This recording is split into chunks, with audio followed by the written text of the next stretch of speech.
ഇന്ന് വൈകിട്ടായപ്പോൾ വാ നമുക്ക് പുറത്തു പോകാമെന്ന്. ഞാനാണെങ്കിൽ കേട്ട വഴി കേൾക്കാത്ത വാതി ഓടിപ്പോയി ഡ്രസ്സ് മാറ്റി. നമുക്കാണെങ്കിൽ ഇഷ്ടപ്പെട്ട പരിപാടിയാണല്ലോ ഈ പുറത്തൊക്കെ പോക്ക്. വീട്ടിൽ നിന്ന് ഇറങ്ങുമ്പോൾ പ്രത്യേകിച്ച് ഒരു പ്ലാനും കൊണ്ടാവില്ല എങ്ങോട്ടാ പോകണമെന്ന്. നമ്മളിപ്പോഴും അങ്ങനെയാണ് ഇറങ്ങി കഴിയുമ്പോൾ തീരുമാനിക്കുന്നത് എങ്ങോട്ട് പോകണമെന്ന്.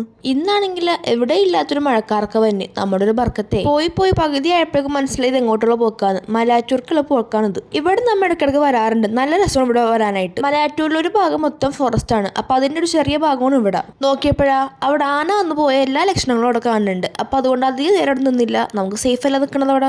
പിന്നെ അവിടെ ഒരു കുഞ്ഞി പാർക്കുണ്ട്. അപ്പൊ പാസ് എടുത്തമ്മ അങ്ങോട്ട് കയറി. അപ്പൊ പക്ഷെ ബേബിയിലൊന്ന് ഊഞ്ഞാലാട്ടാനാണ് കയറിയത്. അവൾക്കൊരു സന്തോഷമായിക്കോട്ടെ, കൂടെ എനിക്കും ചുളിവിൽ ഞാൻ ഊഞ്ഞാലാട്ടിട്ടുണ്ട്. മലയാറ്റൂർ നല്ല സൂപ്പർ മുളക് കിട്ടുന്ന കട ഉണ്ട്. പക്ഷെ ഇന്ന് ആ കട ഉണ്ടായിരുന്നില്ല. നമ്മുടെ ഭാഗ്യക്കേട്. അതുകൊണ്ട് ഞാൻ വേറെ സ്ഥലത്താണ് കഴിച്ചത്. മുമ്പൊക്കെ ഈ മുളക് തിന്നാൻ വേണ്ടി മാത്രം ഞാൻ മലയാറ്റൂർക്ക് വരുമായിരുന്നു. കാരണം എനിക്ക് മുളക് എന്ന് പറഞ്ഞാൽ അത്രയ്ക്ക് ഇഷ്ടമാണ്. പിന്നെ നമ്മൾ അവിടുന്ന് പെരുമ്പാവൂർക്ക് എത്തി. അപ്പോഴേക്ക് നല്ല സൂപ്പർ മഴ പെയ്തിട്ടുണ്ടായിരുന്നു. പക്ഷെ ബേബിക്ക് ഒരു ഡ്രസ്സ് എടുക്കാനുണ്ടായിരുന്നു. അപ്പൊ അതൊക്കെ എടുത്ത് നമ്മൾ നേരെ വീട്ടിലോട്ടാണ് പോയത്.